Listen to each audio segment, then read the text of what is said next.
నమో వెంకటేశాయ. భక్తులందరికీ స్వాగతం. తిరుమల తిరుపతి దేవస్థానం గురించి వైకుంఠ ఏకాదశి సందర్భంగా ఆన్లైన్ టికెట్లు జారీ చేసిన సందర్భంలో నేను చేసిన వీడియోకి మంచి స్పందన ఏర్పడింది. ఇదేదో ఆ స్పందన కోసం చేశానని మీరు భావించవద్దు. నేను ఏ రకంగా అయితే ఆ రోజు వీడియో చేయడం జరిగిందో అదే ఈరోజు మనం కనులారా చూస్తున్నాము. నా వీడియోలో చెప్పడం జరిగింది, వైకుంఠ ఏకాదశి టికెట్ల కోసం మేము ఇన్ని కౌంటర్లు ఏర్పాటు చేశాము, మంచి వసతులు ఏర్పాటు చేశాము, దాని ద్వారా భక్తులకు చాలా సులభంగా శీఘ్రంగా టికెట్లు దొరుకుతాయి అని చెప్పడం జరిగింది. అందరం సంతోషించాము. నేను కూడా అనుకున్నాను, ఒకవేళ నేను చేసిన ఈ వీడియోలో ఏమైనా పొరపాటు జరిగిందా, పొరపాటుగా నేనేమైనా తిరుమల అధికారులను అనటం జరిగిందా అని ఆలోచన చేశాను. అదే ఆలోచనతో కూడా ఉన్నాను, పొరపాటు చేశానేమోనని. కానీ ఆ వీడియోలో నేను చెప్పడం జరిగింది, ఎందుకండి భక్తుల్ని మీరు కష్టపెడతారు అనటం కూడా జరిగింది. మీరు గమనిస్తే తెలుస్తుంది. 90 కౌంటర్లు తిరుపతిలో ప్రారంభం చేశామన్నారు. కానీ అక్కడున్న నేను అడ్మినిస్ట్రేషన్ గురించి కూడా చెప్పాను. అడ్మినిస్ట్రేషన్ అనేది చదువుకున్న వాళ్ళకే కాదు, చదువు రాని వాళ్ళు కూడా బాగా చేయగలుగుతారని. దాన్ని మీరు బహుశా పరిహసించి ఉండవచ్చు. కాదు, చూసారా మీరు, ముందు తెల్లవారుజామున 5 గంటలకే మేము టికెట్లు ఇస్తామన్నారు. తర్వాత అర్ధరాత్రి ప్రారంభం చేశారు. అప్పటిదాకా వచ్చిన భక్తులందరినీ క్యూ లైన్లో ఇబ్బందులతో గురి చేశారు. మీరు ఏ రోజుకి ఎన్ని టికెట్లు ఇవ్వాలో ముందే నిర్ణయం తీసుకున్నారు కాబట్టి వచ్చిన వారికి వచ్చినట్టుగా టికెట్లు ఇచ్చేసి ఉంటే అందరూ టికెట్లు తీసుకుని వెళ్ళిపోయేవాళ్ళు. దొరకని వాళ్ళకి మీరు పెట్టిన ఆ బోర్డు ఏదైతే ఉందో చూసుకుని వెళ్ళిపోతారు. మీరు ప్రత్యేకించి ఒక టైం అని చెప్పి 5 గంటలకు ఓపెన్ చేస్తామని చెప్పి మళ్ళీ రాత్రి 9 గంటలకే ఓపెన్ చేసి ఒక్కసారిగా ఈ ప్రజల్ని మీరు వదలటం వలన ఆ తొక్కిసలాట ఏర్పడింది, స్టాంపేడ్ జరిగింది. ఈ పదం కూడా నేను నా గత వీడియోలో చెప్పాను. మీరు ఎన్నిసార్లు చెప్పినా కూడా మీరు ఈ విషయంలో ఏ రకమైన శ్రద్ధ చూపించడం లేదని పూర్తిగా తెలుస్తున్నది. ఇప్పుడు 6 దుర్మరణం చెందారు. వారి కుటుంబాలకు మీరేమి సమాధానం ఇస్తారు? వారి భక్తులు దర్శనం చేసుకుందామని వ్యయ ప్రయాసంతో వచ్చి క్యూ లైన్లో నుంచుని మీరు చేసిన ఈ చిన్న పొరపాట్ల వల్ల అక్కడ సరైన బందోబస్తు లేదు, వసతి సౌకర్యాలు లేవు. వచ్చిన వారు గంటల తరబడి ఆ లైన్లలో నిలబడి ఒక్కసారిగా వదిలేటప్పటికీ నెట్టుకుంటంలో పాప స్త్రీమూర్తులు చనిపోవటం జరిగింది. ఇది మీకు బాధగా అనిపించడం లేదా? ఇప్పటిదాకా ఈ గత చరిత్రలో ఈ రోజు దాకా తిరుపతిలో ఇటువంటి చర్య ఎప్పుడూ జరగలేదు.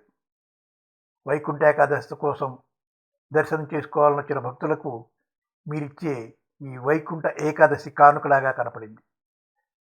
ఇది ఎంతమంది భక్తులు బాధపడుతున్నారు. ఇంత మటుకి మీకు క్యూ లైన్ వ్యవస్థని సరిచేయలేకపోయారు. తిరుపతికి మేము ఇంత ఖర్చు చేస్తున్నాము, తిరుమలకి ఇంత ఖర్చు చేస్తున్నాము, ఈ రకమైన సదుపాయాలు ఇస్తున్నాం అంటున్నాం, కానీ మేము చెప్పింది యథార్థమని మరొకసారి మీరు నిరూపించారు. చాలా పొరపాట్లు చేస్తున్నారండి. చేతైతే మీరు చేయండి, లేకపోతే భక్తుల దగ్గర నుంచి సలహాలు తీసుకోండి, ఆఫీసర్ల దగ్గర నుంచి కాదు. ఆఫీసర్లు మీ దగ్గర మన్ననలు పొందటానికి వారు చెప్తూ ఉంటారు, మీరు చెప్పింది అవును అంటూ ఉంటారు, వారు చెప్పింది మీరు పట్టించుకోరు. సామాన్య భక్తులు ఏ రకంగా మీరు ఇబ్బంది పడుతున్నారో మీకు తెలియటం లేదా? క్యూ లైన్లో మెల్లిగా వస్తారు, వచ్చిన తర్వాత ఒక్కసారి ఆ స్వర్ణవాక్యుల దగ్గరికి వచ్చేప్పటికి ఏ రకం ఒక లైన్ ఉండదు, అక్కడ నెట్టుకుంటూనే ఉంటారు. అదృష్టానికి ఇప్పటిదాకా మనకి తిరుమల లోపల ఆ స్వర్ణ మండపం దగ్గర కాలేదు. అదే కనుక జరుగుంటే ఈరోజు పరిస్థితి ఏ రకంగా ఉండేదండి? అనగానే మీ అందరికీ బాధ అనిపిస్తుంది. చేతకాకనప్పుడు ఊరుకోండి. అంతమందిని క్యూలో జమ చేసి ఒక్కసారిగా గేట్లు ప్రజలు నెట్టుకునేదాకా అంటే వారి సహనాన్ని మీరు పరీక్షించారనే కదా అర్థం. లేకపోతే అంత దూరం ఏ ప్రదేశాలకు వచ్చిన వాళ్ళు లైన్లో నిలబడి ఎందుకు ఒక్కసారి గేట్లను నెడతారండి? వాళ్ళు అప్పటికే అలిసిపోయారు, సులిసిపోయారు, వసతులు లేవు, ఒక పక్క చలి, ఇవన్నీ మీరు గమనించారండి. ఎంతసేపటికి మేము చేశాము, ఇంతమంది కూర్చోబెట్టి ఇన్ని 90 కౌంటర్లు ఓపెన్ చేశాము, ఇంత వ్యవస్థ ఏర్పాటు చేశాము. అంత మాత్రం చేత కదా అండి? చేత కాకపోతే తప్పుకోండి. సంస్థానాలు చాలా ఉన్నాయి చేయటానికి. ఎన్ని టికెట్ ఇవ్వాలో మీకు ఒక లెక్క లేదు, పత్రం లేదు. గత సంవత్సరంలో మేము ఇన్ని టికెట్ ఇచ్చాం కాబట్టి ఈసారి ఇన్ని టికెట్లు ఇస్తాము. ఏంటండి ఇది? మీ అందరికీ బాధ అనిపించవచ్చు. నా ఐడెంటిటీ దాచుకోవాల్సిన అవసరం కూడా నాకు లేదు. ఇది వాస్తవం మాట్లాడుతున్నాను నేను. దుర్మార్గం జరుగుతుంది. ఈరోజు అక్కడ చూసిన వాళ్ళు చెప్తున్నారు, కౌంటర్ల వద్ద కనీస సౌకర్యం లేదన్నారు. పోలీసులు నిర్లక్ష్యంగా ఉన్నారన్నారు. అర్ధగంట ముందుగా వచ్చిన రద్దీని కంట్రోల్ చేస్తుంటే ఖచ్చితంగా తొక్కిసలాట జరిగేది కాదన్నారు. అంటే అరగంట మీరు ఎప్పుడైతే వీరు కౌంటర్స్ ఓపెన్ చేశారో ఆ రకంగా జనం స్పందించారు. వాళ్ళ కళ్ళ ముందే ఈ రకంగా తొక్కిసలాట జరుగుతుంటే మరి ఎంత బాధపడి ఉంటారు చూడండి. ఒక్కసారి అందరూ కలిసి గేటుని నెట్టుకుని వెళ్తుంటే ఆ టైంకి పోలీసులు కూడా స్పందించలేదు. భార్య బిడ్డలతో వచ్చిన అతను భార్యని పోగొట్టుకున్నాడు, పిల్లల్ని పోగొట్టుకున్నారు. ఏమిటండి ఇది? పాపం చనిపోయిన వాళ్ళు 51 సంవత్సరాలు, 47 సంవత్సరాలు, 47 సంవత్సరాలు, 40 సంవత్సరాలు, అందరూ అనేక రకాలుగా ఉన్నారు. 8 గంటలకు ఒత్తిడి బాగా పెరిగింది. క్యూ లైన్లోకి రాత్రి 9 గంటల నుంచి భక్తులను పంపించడం మొదలుపెట్టారు. దీంతో బయట ఉన్న వాళ్ళందరూ, అంటే అప్పటిదాకా మీరు 9 గంటలకు మీరు క్యూ లైన్లోకి పంపుతారన్నప్పటికీ ఆ రోడ్ల మీద వాట్ల మీద అక్కడ జనమంతా గుమికి గుడి ఉన్నారు. ముందు పంపిస్తే నష్టమేమైంది? అప్పటిదాకా గేటు బంద్ చేసి, ఎట్లాగో మీకు లైన్లోనే కదా వాళ్ళు ఉండేది. వచ్చిన వాళ్ళకి వచ్చిన టికెట్ ఇస్తే మీకు ఎన్ని రోజుకి ఎన్ని టికెట్లు, అన్ని టికెట్లే ఇస్తారు కదా, అంతకంటే ఎక్కువ ఇవ్వరు కదా. ఎక్కువ మీరు మీ యొక్క వంది మాగదులకి ఇచ్చుకుంటారు. అవన్నీ ఎక్కువ ఇచ్చే టికెట్ వేరుంటాయి కదా, మీ అమ్ముకునే టికెట్లు ఉంటాయి కదా. అట్లా అవి ఇవి ఇచ్చే మీరు ఫ్రీ టికెట్లు కదా. అమ్ముకునే టికెట్ అట్లా ఇచ్చుకుంటారు. ఇవన్నీ ఫ్రీ టికెట్ పాపం అమాయకులు నుంచున్నారు. 9 గంటలకు ముందు వాళ్ళ లైన్లో ఓపెన్ చేసి వచ్చిన వాడికి వచ్చినట్టుగా ఫస్ట్ కమ్ ఫస్ట్ ఇచ్చేస్తే నష్టమేమైందండి? ఇక్కడ 10 గంటల లైన్లో నుంచోవాలి, మళ్ళీ కొండ మీదకి రావాలి, అతను అక్కడ 20 గంటల లైన్లో నుంచోవాలి. అంటే ఈ వైకుంఠ ఏకాదశి రోజు వాళ్ళని డైరెక్ట్గా వైకుంఠంకి పంపించాలని నిర్ణయం తీసుకున్నట్టుగా కనపడుతుంది. వచ్చిన భక్తులు మళ్ళీ తిరిగి వెళ్లకుండా మహావిష్ణువుతో పాటు వైకుంఠంకి పంపించాలని నిర్ణయం తీసుకున్నామని చెప్తే ఇంకా బాగుండేది కదా. ఇప్పుడు చంద్రబాబు నాయుడు గారు అంటారు, అతను మనసు బాగా కలిచివేసిందిట. కలిచివేయటం ఏమిటండి ఇది? మొన్న ఇప్పుడెప్పుడో హైదరాబాద్లో ఈ కార్యక్రమం జరిగింది. సినిమా రిలీజ్ అప్పుడు ఈవెంట్ ఎవరో ఒక స్త్రీమూర్తి చనిపోయారు. ఆ సినిమా హీరో గారిని తీసుకెళ్ళి ఒకరోజు జైల్లో కూర్చోబెట్టారు. మరి ఇప్పుడు జైల్లో ఎవరిని వేయాలండి? 9 మంది చనిపోయారు కదా, 6 చనిపోయారు కదా. ఇప్పుడు ఎవరిని వేయాలి జైల్లో? ఇదేమిటండి? ఇదేం వ్యవస్థ అండి? చదివేకపోతే ఎన్నిసార్లు చెప్పాలండి మీకు? అంత మాత్రం మీకు తెలియదా? ప్రజలు చనిపోతారని తెలియదా? ఈ రకంగా స్టాంపేడ్ అయితే జరుగుతారని తెలియదా? 90 కౌంటర్లు పెట్టి మీరు 9 గంటల దాకా వాళ్ళని క్యూ లైన్లో వదలకుండా రోడ్డు మీద అంతా ప్రజలందరూ గుమికూడి ఒక్కసారి గేటు తీరిస్తే మరి పరిగెత్తరా అండి టికెట్ దొరకదన్న భయంతో? అదే మీరు పొద్దునపూట నుంచి వచ్చిన వాళ్ళకి వచ్చినట్టు ఇస్తామంటే ఎవరికి వారు సౌలభ్యంగా వచ్చి వారు తీసుకునేవారు. దుర్మార్గం మీరు చేశారా? ఇక్కడ ఎవరు చేశారండి? కనీస వసతులు లేవు. అన్ని వేల మంది వస్తుంటారు, ఒక 2-3 పోలీసులు ఉంటారు. వాళ్ళు ఏం చేయగలుగుతారు? వారు మనలాంటి మనుషులే కదా. ఇప్పుడు 6 మీరు వైకుంఠ ఏకాదశి బలి తీసుకున్నారండి. వారికి ఏదో మేము కాంపెన్సేషన్ ఇచ్చామంటే కాదు. చాలా బాధగా చేస్తున్న వీడియో ఇది. దుర్మార్గం అండి. ఇదంతా అడ్మినిస్ట్రేషన్ లోపం నుంచే జరిగింది. తొక్కిసలాట జరుగుతుంది, అంత మాత్రం తెలియదా అండి? బిఆర్ నాయుడు గారు అంటారు, అడ్మినిస్ట్రేషన్ లోపమే కారణం కావచ్చు అంటాడు.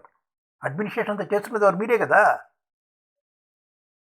అడ్మినిస్ట్రేషన్ లోపం జరుగుతుందని మేము అంతకుముందే మా వీడియోలో కూడా చెప్పడం జరిగింది. మేము కనుక చేస్తే ఆ వీడియోని పట్టించుకోరన్నమాట. టోకెట్లు చేరే సమయంలో ఒక మహిళ అయితే అస్తవ్యస్తంగా గురై ఆమెను బయటికి తీసుకొచ్చేయడానికి డిఎస్పీ కూడా గేట్లు తెరవడంతో భక్తులు కూడా ముందు ఒక్కసారి నెట్టుకున్నారు. వారికి తెలియదు కదా ఏం జరుగుతుందో. అంటే ఆ స్త్రీమూర్తిని బయటికి తీసుకువచ్చే సందర్భం కూడా ఆమెకు అంత కష్టం లోపల జరిగింది. డిఎస్పీ గారు ఏంటి గేట్లు తీసి ఆమెను బయటికి తీయడం ఎంత కష్టపడ్డారు అతను. మరి అతను క్రమశిక్షణగానే అతను కార్యక్రమం చేశాడు కదా. కానీ ప్రజలకు తెలియదు కదా అక్కడ లోపల ఏం జరుగుతుందో. ఎందుకంటే అందరు ప్రజలు గుమికూడి ఉన్నారు కాబట్టి. రాహుల్ గాంధీ గారు సానుభూతి చూపిస్తా అంటారు, పవన్ కళ్యాణ్ గారికి తీవ్ర ఆవేదన కలిగిందంటారు, చంద్రబాబు నాయుడు గారేమో దిగ్భ్రాంతి చెందానంటారు. ఇదంతా మీరు ఏ రకమైన చేయటం చేతగాక మహాపుణ్యక్షేత్రాలు ఉన్నాయి సార్. అక్కడ దొరుకుతుంది, ఇక్కడ తిరుపతిలోనే ఎందుకు దొరుకుతుంది? ఫక్త్ వ్యాపార కేంద్రం కాబట్టి.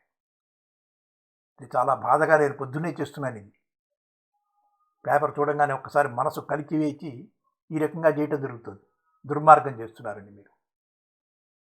దీనికి ఈ పాపానికి పరిహారం ఏం చేసుకుంటారు మీరు? అన్నీ ప్రతి చోట ప్రజల యొక్క అభిప్రాయాలు సేకరించరు. మీరు చెప్పింది న్యాయం, మీరు చెప్పిందే ధర్మం, మేము చెప్పింది గాలికి వ్యర్థం. క్షమించండి ఇంత ఆవేదనతో మాట్లాడుతున్న మాట మీరు. మీ ప్రజలు కూడా గమనించండి. ఇది వందల మందికి షేర్ చేసేటట్టు చేయండి. ఇదేదో నేను వ్యూస్ కోసం చేస్తున్నది కాదు. తిరుపతి గురించి, తిరుమల గురించి ప్రజలకు తెలియాలి. కష్ట నష్టాలు ఓర్చి మనం ఇంత దూరం నుంచి వెళ్ళిన వాళ్ళు ఎంత బాధపడుతున్నారు మన సోదరులు సోదరీమణులని మనం గమనించాలి. ఆవేదనతో చేస్తున్న ఈ వీడియోను కూడా కనీసం ప్రజలకి, పాలకుల దాకా వెళ్ళే రకంగా మీరందరూ షేర్ చేయండి. వారికి కనువిప్పు కలగాలి. నేను వెళ్ళి వారికి ఎదురుగా నిలబడి చెప్పే శక్తివంతుడిని కాదు నేను. ప్రజావాణి ద్వారానే ప్రజలకు మనం తెలపాలి, మన బాధ తెలపాలి. దయచేసి మీరందరూ షేర్ చేయండి, ప్రజలందరికీ చెప్పండి. ఇది నేను ప్రిపేర్ కాకుండా వెంటనే ఉదయం పేపర్ చదవగానే చేయాలనిపించిన ఈ వీడియో కాబట్టి, దీన్ని ఏమైనా తప్పులు ఉన్నా కూడా కొంచెం ఆవేదనతో చేస్తున్నా కాబట్టి క్షమించండి. దయచేసి మీరందరూ షేర్ చేయడం కోసమే ఈ వీడియోని చూడండి. సెలవు, నమస్కారం.